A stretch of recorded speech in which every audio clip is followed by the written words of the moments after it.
اگر آپ کہہ رہے ہیں کہ اپنی ذات کے ساتھ صلح کر لو، یہ کیسے کی جاتی ہے؟ اس طرح صلح کر لو جیسے جھگڑا کیا ہے۔ پہلی بات تو یہ ہے کہ آپ نے جو اعتقاد تسلیم کر لیا ہے اس پر عمل کر لو۔ جس علم کو آپ نے مانا ہے وہی عمل آپ زندگی میں نافذ کرو، یعنی کہ عقیدے کے مطابق عمل ہونا چاہیے۔ دوسری بات یہ کہ زیادہ سے زیادہ کوشش کرو کہ اپنے ظاہر اور اپنے باطن کا فاصلہ کم کر دو۔ تیسری بات یہ ہے کہ اپنے گھر کو پرسکون بناؤ تاکہ آپ کا دل پرسکون رہے۔ چھوٹا سا گھر ہوتا ہے آپ کا، اور اس میں نہ تو خواہشات کا زیادہ جھمگھٹا ہو اور نہ زیادہ پریشانیاں پیدا ہوں۔ یہ اپنے دل کو اپروچ کرنے کا خاص فارمولہ ہے اور بڑا راز ہے۔ اس گھر کو اپنا دل بنا لو اور دل کو گھر بنا لو۔ اس طرح ڈسٹربنس نکل جائے گی، کمپرومائز ہو جائے گا، صلح ہو جائے گی۔ آپ کی زندگی میں آپ کے عزیزوں کا اتنا ہی حق ہے جتنا آپ کا اپنا۔ اب یہ گھر سب کا گھر ہے۔ آپ کا بیٹا جو آپ کے گھر میں پیدا ہوا وہ آپ کا وارث ہے، اور وہ پیدا ہوتے ہی آپ کی دانائی کا بھی مالک بن بیٹھا۔ یہ ہے قدرت کا کھیل، اور اس کھیل کو تم روک نہیں سکتے، اور یہ استحقاق اسے قدرت نے دیا ہے۔ آپ اور آپ کی بیوی قدرت کا جوڑ ہے، اب آپ اس کو توڑ نہیں سکتے۔ زندگی کا یہ تعلق توڑنے کے بعد جہاں آپ پہنچو گے تو وہاں نہ کوئی چارہ ہوگا اور نہ کوئی علاج ہوگا۔ دکھ کو سمیٹنا ہی خوشی ہے، غم کو پی جاؤ۔ ضبط غم کا شعور ہے شاید، مسکراہٹ کو اور کیا کہیے۔ اپنے غم کو ترک کر دو ورنہ یہ تمہیں پاگل کر دے گا۔ کون سا ایسا آدمی ہے جس نے سکھ اور دکھ نہ دیکھا ہو؟ ہر آدمی دکھ سکھ سے بھرا ہوا ہے، اس لیے اچھلنے کی بجائے سمٹ جاؤ۔ اللہ کے کام کے اندر ہرگز دخل نہ دو۔ آپ کی جو زندگی ہے اور زندگی میں جو شریک ہے اس کے ساتھ اس زندگی سے گزر کر نکل جاؤ۔ مصیبت نہ پیدا کرو۔ یہ مسافرت کا وقت ہے اور اس میں قیام کی بات چھوڑ دو۔ یہ ایمرجنسی کا وقت ہے۔ اب پریشانی آپ کے دل میں آ گئی ہے۔ آج سے کئی سال پہلے آپ کو پریشانی ہوتی تھی تب بھی سکون ہوتا تھا، اور اب سکون ہو تب بھی پریشانی ہے۔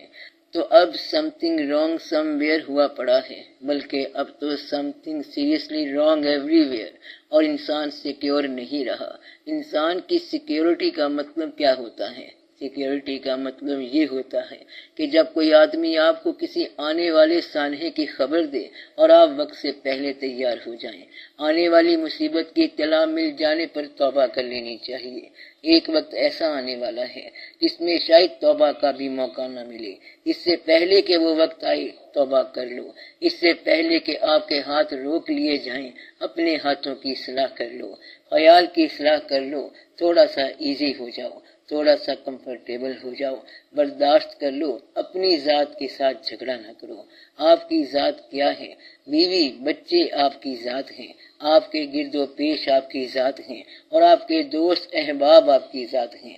اپنی ذات کے ساتھ مت جھگڑا کرو۔ اپنی ذات کو آسان رکھو اور اپنی نیند کو پریشان نہ کرو۔ اس کا مطلب یہ ہے کہ جب آپ سو جاؤ تو تمام پیراڈاکسز اور تمام کمپلیکسز اللہ کے حوالے کر دو، یعنی توبہ کر کے سو جاؤ۔ یا اللہ، آج کا دن جیسے گزرا، جو بھی غلطی ہو گئی ہے تو اسے معاف فرما، اور اگر میری وجہ سے کسی انسان کا دل دکھ گیا ہے تو ناراض نہ ہونا، اور مجھے اتنی مہلت دینا کہ میں اس انسان کے دل کو راحت پہنچا سکوں۔ کسی کا دل جتنا دکھی کرو گے تو اپنے لیے اتنی اذیت پیدا کرو گے۔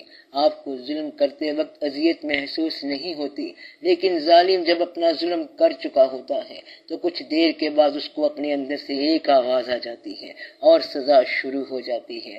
پھر ایک ایسا وقت آتا ہے کہ وہ اپنی غلطی ریووک نہیں کر سکتا۔ اس لیے اس سے پہلے کہ تم سختی کرو اپنا لہجہ بدلو، توبہ تائب ہو جاؤ، ایزی ہو جاؤ، کمفرٹیبل ہو جاؤ، شگفتہ ہو جاؤ، پربہار ہو جاؤ، اپنے لیے رحم دل ہو جاؤ۔ اپنی ذات کے ساتھ رحم کرو، خوش رہو، اس سے ہمیں بھی خوشی ہوگی۔ ہم چاہتے ہیں کہ آپ خوش رہو، آپ خوش رہا کرو۔ اس کا طریقہ یہ ہے کہ دوسروں کو خوش رکھا کرو۔ خوش رہنے کا طریقہ کیا ہے؟ خوش رکھا کرو۔ اگر آپ یہ شرط لگاتے ہو کہ دوسرے مجھے خوش رکھیں تو دنیا والے تو آپ کو خوش نہیں رکھیں گے۔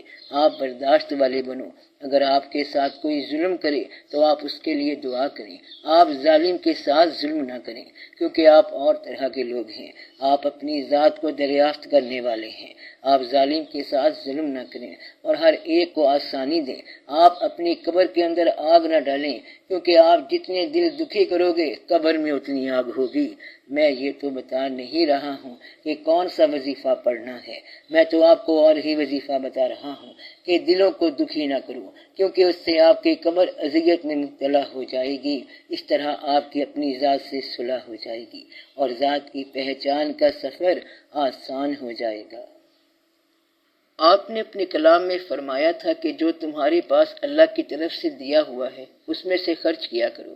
جس طرح ہمارے ملک کے حالات ہیں اس کے پیش نظر ہم کمپیریٹیولی لاکھوں کروڑوں کے مقابلے میں بہتر حالت میں رہتے ہیں، اور یقیناً ہمارے پاس اس سے زیادہ ہے، تو ہم اللہ کے راستے میں کس حد تک اور کیسے خرچ کریں؟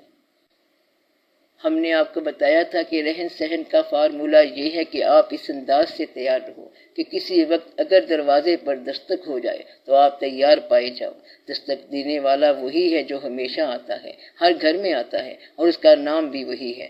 یہ وہ ہے جو دستک کے بعد اور کام نہیں کرنے دیتا، جب آتا ہے تو وہ ساتھ لے کر چلا جاتا ہے۔ بس یہ اس کی شان ہے، وہ کسی وقت بھی آ سکتا ہے، اور اس کا نام ہے اسرائیل علیہ السلام۔ وہ بے وقت آ جاتا ہے اور کہتا ہے چلو۔ آپ اسے یہ نہیں کہہ سکتے کہ کل آنا، اس نے آنا ہے اور لے جانا ہے۔ اس کی گنجائش رکھتے جاؤ اور اب جیسے مرضی رہو، یعنی کہ جب وہ آئے تو آپ تیار پائے جاؤ، بس پھر آپ کو سب آسانیاں ہوں گی۔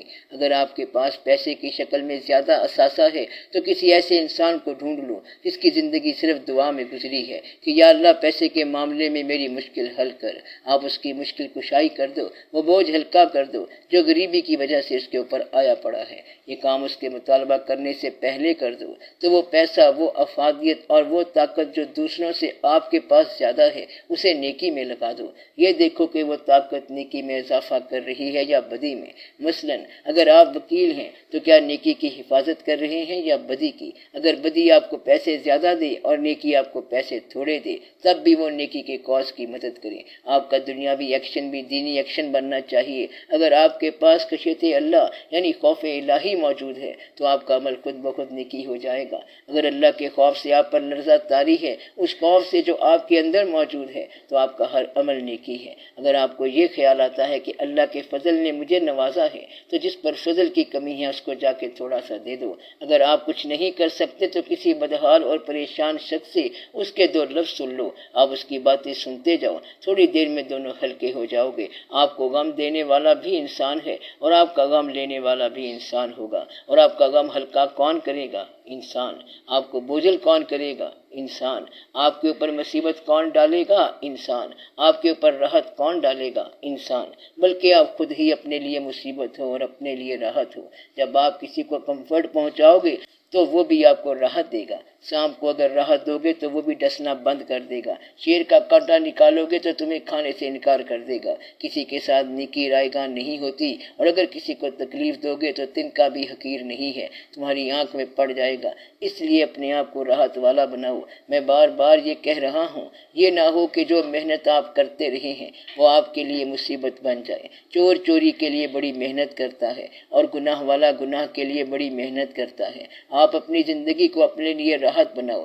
اپنی اولاد کے لیے دعا کیا کرو اور اپنے بزرگوں کے لیے دعا کیا کرو۔ آپ کا ہونا آپ کی اولاد کے لیے باعث رحمت ہونا چاہیے، اور آپ کا ہونا آپ کے والدین کے لیے ندامت نہ ہو، اور آپ کا مال نیکیوں کے کام آئے اور آپ کے اعمال نیکیوں کے کام آئیں۔ ان لوگوں کو تلاش کرو جو لوگ سوال نہیں کر سکتے اور ضرورت مند ہوتے ہیں۔ ایسے لوگوں کی ضرور مدد کرو جن کا چہرہ سوال ہوتا ہے اور زبان بے سوال ہوتی ہے۔ ان لوگوں کو تلاش کرو تو یہ خدمت کیا کرو، ایک دوسرے کی خدمت کیا کرو۔ انسان کو انسان نے سکھی کرنا ہے، انسان کو انسان نے دکھ دینا ہے، انسان انسان کا نجات دہندہ ہے، انسان انسان کا ثواب ہے، انسان انسان کا عذاب ہے، آپ کے گناہ انسان کے ساتھ ہیں، آپ کی نیکیاں انسان کے ساتھ ہیں، عاقبت انسان کے ساتھ ہے، راحت انسان کے ساتھ ہے۔ انسان کا کلمہ پڑھ کے آپ خدا کے دربار میں پہنچو گے، کلمہ اللہ کا ہے اور ہے انسان کے ذریعے، ماں بھی انسان ہے، لیکن اگر وہ دعا کرے گی تو آپ خدا کو پا جاؤ گے۔ ماں کی دعا اولاد کے لیے بڑا کام کرتی ہے، باپ کی شفقت اپنی جگہ پہ کام کرتی ہے، تو یہ ضرور کیا کرو۔ 100 قسم کے مسائل آپ کی دعا سے ٹل جائیں گے۔ آپ درود شریف سے پانی دم کر کے اپنے گھر کے چاروں کونوں میں وہ پانی پھینک دیا کرو، اس طرح گھر میں راحت اور آسانی پیدا ہو جائے گی۔ اور دعا کیا کرو کہ یا اللہ اس گھر کو عافیت میں رکھ اور اس میں تیرے نام کا فضل ہونا چاہیے۔ ہم نہیں جانتے کہ تیرا فضل کیسے حاصل ہوتا ہے، لیکن ہماری تمنا تیرا فضل ہے، تو مہربانی فرما۔ یہ پتہ نہیں ہے کہ کل کا دن آئے گا، آپ آج کے دن کو ٹھیک کر لو، یہی آخری دن ہے۔ آج کی محفل کو آخری محفل سمجھو، یہی آخری ہوتی ہے۔ آخری اس لیے کہتے ہیں تاکہ آپ کو کچھ شعور مل جائے، پھر اگر ملیں گے تو نئی بات کریں گے۔ اس لیے اللہ کی بات پہ غور کیا کرو، اپنے آپ کے ساتھ راضی رہا کرو، اپنے آپ کے ساتھ سکھی رہا کرو۔ بے شمار مسائل نظر انداز کرنے سے حل ہو جاتے ہیں۔ اپنے گھر والوں اور دوسروں کے لیے عافیت بن جاؤ۔